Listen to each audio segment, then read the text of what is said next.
রাজ্যের দ্বিতীয় শহর ধর্মনগরে অখিল ভারতীয় সাংস্কৃতিক সংগঠন সংস্কার ভারতী উত্তর ত্রিপুরা জেলা সমিতির উদ্যোগে বুধবার সন্ধ্যায় অর্ধেন্দু ভট্টাচার্য স্মৃতি ভবনে গুরু পূর্ণিমা উপলক্ষে এক শ্রদ্ধাঞ্জলি নিবেদন অনুষ্ঠানের আয়োজন করা হয়।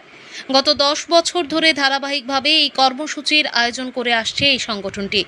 অনুষ্ঠানে উপস্থিত ছিলেন ধর্মনগরের বিধায়ক জহর চক্রবর্তী, সংস্কার ভারতী উত্তর ত্রিপুরা জেলা সমিতির প্রভারী সন্দীপ দেবনাথ, সম্পাদক পার্থপ্রতিম শর্মা, সভাপতি অমলেন্দু চৌধুরী সহ অন্যান্য বিশিষ্ট অতিথিবৃন্দ।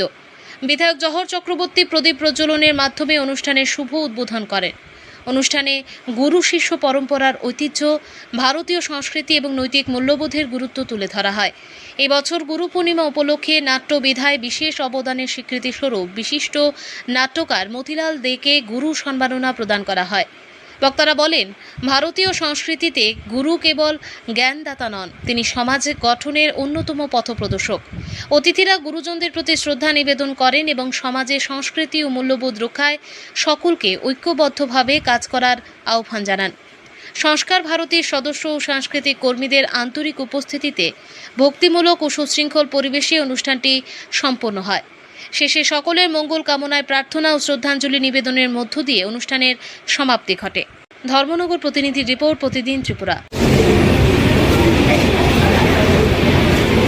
সংস্কার ভারতী উত্তর ত্রিপুরা জেলা কমিটি আয়োজিত যে সভা অর্ধেন্দু ভট্টাচার্য প্রেক্ষাগৃহে অনুষ্ঠিত হতে চলেছে, ধর্মনগরের সুনাগরিকেরা, পত্রকার বন্ধুরা এবং বিভিন্ন স্কুলে আজকে পারফরমেন্স করার জন্য যারা এসে উপস্থিত হয়েছেন সবাইকে আমি শ্রদ্ধা, অভিনন্দন এবং নমস্কার জানাই। গুরু পূর্ণিমা, আষাঢ় মাসে পূর্ণিমা তিথিটাকে গুরু পূর্ণিমা হিসাবে পালন করা হয়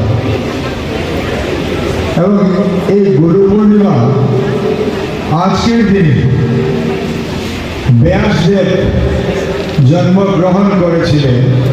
তাই ভারতবর্ষের ইতিহাসে এই গুরু পূর্ণিমাকে ব্যাস পূর্ণিমা হিসাবে পালন করা হয়ে থাকে। গুরু কথার অর্থ হচ্ছে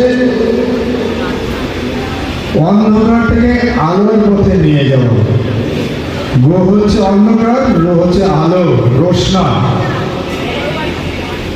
লাইট, প্রকাশ, সেই দিকে নিয়ে যিনি যান তিনি হচ্ছেন গুরু। আমরা আমাদের জীবনে অনেক গুরু আমরা পেয়ে থাকি।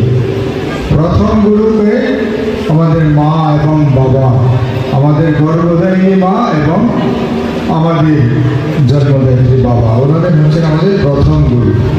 তারপর স্কুল জীবন থেকে শুরু হয় হাতে খড়ি থেকে শিক্ষা গুরু।